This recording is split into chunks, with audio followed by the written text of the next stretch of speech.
Hello and welcome to the round 20 team sheets video. It's George from Fantasy Take TV, and today we'll discuss the 9 games, the ins and outs and whatnot, and just discuss some topics. Also go over my trades for the week just quickly, and I'm actually not even sure what I'm doing, but I'll tell you my options. Got 2 trades left and have George Hewitt to deal with. So this is my team at the moment. In terms of VC and C, I don't think I'm going to go Oliver for some reason. I don't know why. Fremantle seem to restrict mids, I think. So I'd like to go VC. I'll get Laird involved, and maybe Laird, Took and Neil. The combo of those 3. So probably VC, Laird, C, Neil, I think. I'm not too sure. Something like that. But it'll be out of those 3. And for my trades, well, Hewitt is a must trade. Came out today. Michael Voss was saying, he's got a few boxes to tick. Not sure he gets up next week. He's no guarantee for next week for round 21. That's a must trade. It's a week to week. He could be out for the season. He could be back in 2 weeks. Sounds unlikely for next week, but for me, there's too much unknown. He has to go. So I'll be trading him. So I have 2 options. I think I can go straight to Dale in 1 trade or Stewart in 2 trades. And I honestly don't know what to do, because if I'm going Stewart in 2 trades, well, then I could trade like a Petrarca, who's overpriced at the moment for what he's done this year, I think. Because he had that big spike game. For most of the year, he's been low 500s, I think. I could go him to Steele and grab Dale. So I could grab Dale and Steele, or Petrarca and keep Petrarca and Tom Stewart, or just use the 1 trade on Dale. So I'm not sure. Dale might cop a tag in round 23 against Finn McGuinness, so I'm a bit conscious of that. I'm not too sure what to do, to be honest, but it'll be something like that. So let me know what you think. But yeah, we'll get into the teams. So Fremantle versus Melbourne. So Fife is out, which is interesting because he is priced. He's played 6 games. I think that means he gets a 10% discount. I'm not 100% sure how it works. So I think he could be around 300k, that sort of range, low 300s, something like that for next year with a full pre-season. That'll be an interesting one. Or maybe he's totally cooked. If he can put in some big games in the preseason, something that we'll look at next year, but a little bit worrying. Preseason, Body's let him down multiple times this year. He might be shot, not too sure. And does he even play midfield? So we'll see how he goes next year. Worry about that then. And not much relevance here. May's still getting a lot of the kick-ins, so he's a cheap option that you could go to if you like, if that wants to free up money. So I fully expect, I think May's averaging somewhere in the 90s, like mid-90s. For the year, if you take out I think he had an injury game somewhere. But yeah, looks not much to discuss really. Brody had some strapping on his calf during the week. He's fine, he'll play. But going down to 0 trades, you always kind of worry.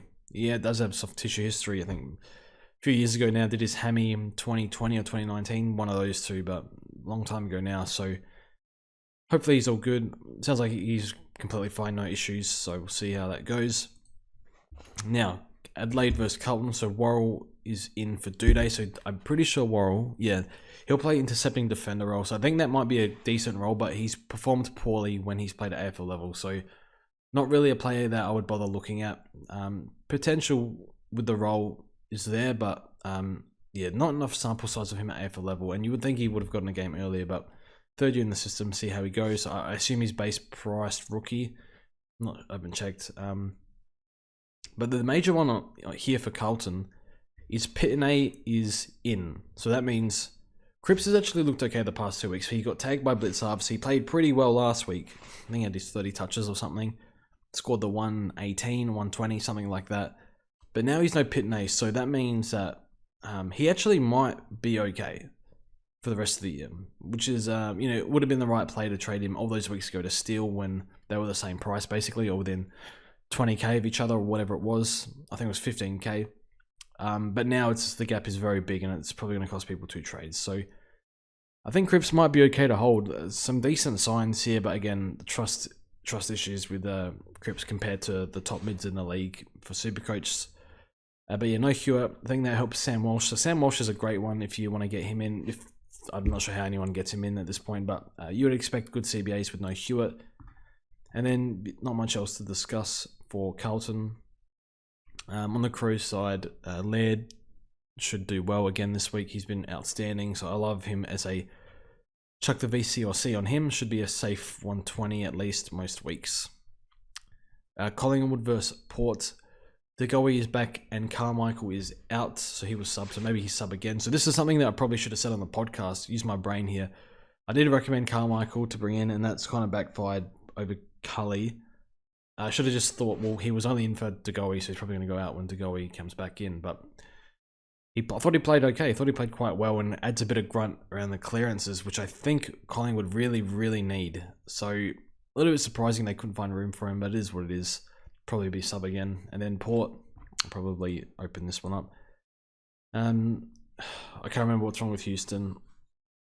I'm not sure. Did he get concussed, I think? I can't remember. Bonner is out. I can't remember if he was sub last week. Not too sure. Because I know Burgoyne played. So yeah, Burgoyne's some nice cover if you need. I guess people are trading Hewitt, so probably not required this week. I think that's pretty much it. So Darcy, Cameron, and Cox. Darcy Cameron has to go, I think. He might be okay this week. Cox was under some injury cloud this week. I think he's fine. I think he missed the training session. But with Darcy Cameron, the ruck share is just all over the place at the moment. I mean, Port's not a bad matchup for ruckman, I guess, but yep, they're preparing for Grundy to come back in probably next week. I would be trading Darcy Cameron while he has money attached to him now. If you didn't do it last week, and I did it last week to Dylan Moore, and it was got him 50 points. So outstanding trade. Good timing for that. Geelong versus the Dogs. Man, I'm looking forward to this game because I love watching the Dogs play. I'm basically rooting for them if they can make finals. So I really want them to get up for this game, but that's no tougher ask at the moment than the Cats at GMHBA. So Segler is in, which is interesting because Blitzarv scores quite well as the number one ruck, and we figured, well, Stanley's out, so maybe Blitzarv's will be a sneaky pod. But then again, they've brought in Segler, and you know they can always shuffle rucks around. Who knows what Chris Scott does there?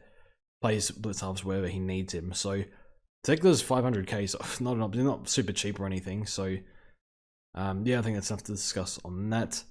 So yeah, just kills the Blitzarv's pick, I think, but you know, who knows what role he plays. And then Tom Stewart is in. So a lot of people that have trades are going a Hewitt to a Stewart, or if they've already done that, a Short to a Stewart. I like those trades. There is hope that Short might go to halfback just because it doesn't seem to be working super well, but I'm not too sure what Richmond are thinking. So we'll get to Richmond in a sec because I think they've dropped Hugo, so we'll speak about that in a second. But yeah, Stewart, look, here's a nice fixture for defenders. The Dogs, I always remember when Jordan Ridley plays the Dogs, he always scores like 130, I feel. Like even preseason games and whatnot. But Ridley always has great games against the Dogs because they win so many clearances. Contested ball, it's more supply for the intercept defenders. So I think I'm a little worried if I don't pick Stewart. He should be in for a big game here unless they do some coaching around him, which they probably should because he kills them every time. So yeah, Daniel's out, probably takes a little bit of kick-ins away from Dale, but Dale was still the number one guy there. So where's Caleb Daniel? Is he on the bench? Yeah, and Buku as well. So I still think Dale was a fine pick. Maybe his ceilings are bit lower, but Dale was like, he's been very durable, very consistent all year. So I do like the Dale pick. If you can only get to Hewitt from Dale from Hewitt, that's fine. Treloar's out with a was it calf tightness or something? Calf something that he hasn't gotten over. I'd be very nervous. He's been subbed twice in the past few weeks. Now he's out for a week. Probably gets up for next week. He only has to get through 3 more games, but I'd actually dip from this pick just in case, for whatever reason, he doesn't come up or they manage him throughout the year or something. It's quite worrying when you get subbed 2 or 3 times or twice within a month, I think. So I would be trading Treloar unless you really feel you have to. Like you have like it's your last one left, and you can feel like a Cully. Maybe you can loop Cully or something. But yeah, I think that's pretty much it. Tom Atkins was cheap for a while, but I think he's shot up in price. It'll be interesting to see if they use... Where's Blitzarv's name on the interchange? They could use him to tag a Bont or a Libba. That would be interesting. Big body, so maybe he can go to Bont, who's in unbelievable form at the moment. So, yeah, interesting one. St Kilda versus Hawthorn. So this is not good for my fantasy team. I brought in Rowan Marshall, and I just thought no Ryder. I completely forgot that they have Campbell on the list too. They haven't used at all this year, with Ryder missing multiple games, and I can't remember if Rowan missed any, maybe some. But they've brought in Campbell, so that is a big problem for Rowan Marshall, I think, because, I don't know, Campbell's more your number one ruck than your forward. So I guess you just hold, and Rowan has proven to score, you know, he can do 80s. He's done 100 in the past with Ryder as well, but it doesn't look like it this year. So see how it goes, but yeah, I would not bring in Rowan Marshall if that's someone you're looking in. But if you have him, I think he's a hold. See if Campbell keeps playing, but if you went for Rowan Marshall, you probably don't have many trades left because you went for a discounted option. So I guess you got to hold and hope for the best, but that's not a good sign, I guess. So it is what it is. And then, yeah, these Sunday games. No, Saturday still. Yeah, they've brought in CJ's back, so yeah, it doesn't really matter too much, I don't think. For Sicily, maybe it helps Sicily a little bit, I think. Yeah, Ward's been pretty good the past few weeks, so shame that he wasn't this good early in the year, but it's fine. And Connor McDonald's a few 70s in a row now, so he's been a decent cover for us. And the main thing is, where does Finn McGuinness go? So they got Hill, they got Sinclair, and they got a Jack Steele. You would think he goes somewhere. They've named him in the midfield. He's played on midfielders the past 2 weeks. Completely blanketed Tim Kelly. You would think he goes to Sinclair. You would think that, but you don't know. I feel like when the Saints didn't have Steele, they were still playing okay, whereas I think Sinclair does so much back there, so much setting up, that I think it would hurt more. It would do more damage to the Saints, I think, if they got blanketed Sinclair. And that's just me being biased because I don't have Sinclair, I guess. But I think it makes more sense to go to Sinclair, but you never know. Could even go to Hill, but I probably think they go to Sinclair. Now, Sunday, Sydney versus the Giants. So a lot of outs here for the Giants. So Kelly and Whitfield are back. Whitfield, honestly, he's not even that cheap as well. So I would steer clear of Whitfield. Just impossible to trust. Lekalia is a rookie down back, probably not going to score much. He's in for, I don't know, who plays key defense here? Keith? Not sure. Keith's been playing everywhere, I think. So, yeah, Perryman's in. You know, Perryman's not the worst pod, I think. Or I think they've got Kelly back, so I'm not sure what Perryman's CBAs are, but they wanted to play Perryman in the middle.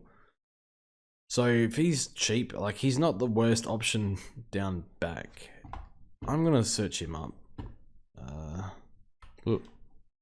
Oh, he's 500. Oh. I could pick Perryman over. Yeah. Interesting. Could be an option, I'm not sure. I don't actually mind it. I think I prefer Dale, just a bit more safer. And coming back from a bad injury as well, you don't know. Some players start slow back from injury, so maybe let that one go, but I actually don't hate it. Where's named, that's good. Where's holding up his cover. Sydney side is like whatever. Pepley's been doing okay, playing a bit of CBAs, so not one I'd look at though, a bit too hard to trust. Essendon versus North. McGrath out, health and safety. Few ins for them. North, nothing of relevance. I think Callum Dawson is a key defender rookie. Like, not really. I think he's key defender.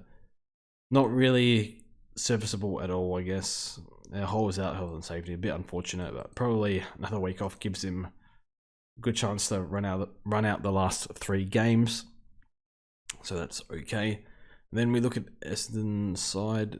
Nothing really here. Hobbs, do you think plays? But yeah, not. Yeah, you would think Hobbs plays, and then yeah, Goldie's still number 1 ruck. CCJ, was he out? No, I'm imagining things. Yeah, he's playing. So yeah, I think Goldies, they continue that 65-35 split. And then Gold Coast versus West Coast. There 4 Sunday games. No, that's what the hell. It's just out of order at the moment. Yes, so Suns versus West Coast.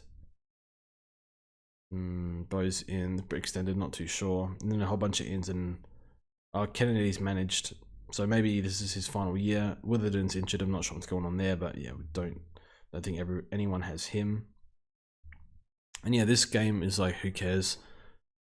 Who do they use to tag Took? I think they asked Simpson to if like two can be tagged, and he's like, I'm not sure he actually can be tagged. So maybe he's just a bit of, I don't know, cat and mouse there. Like, is he going to tag? Is he not going to tag? Calling it, is it a bluff? I don't know. Do coaches do that here? I'm not too sure. But yeah, Wits versus Nat Nui, that's not great. So tough matchup, Nick Nat, because Wits needs to get those hit-outs advantage. They've kind of dried up a little bit.